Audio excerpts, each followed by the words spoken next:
wato akwai wani labari wanda yake da ban sha'awa, wanda labarin sananne, labarin wani sahabi manzon Allah da ake kiransa Jubair bin Mut'im, Allah ya kara masa yarda.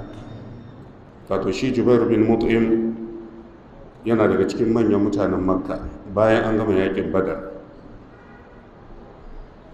Da yake musulmai suka yi nasara, to sai kafiran Makka suka turo shi saboda ya zo ya yi magana akan fursunonin yaƙi da aka samu, yadda za a yi a fanshe su.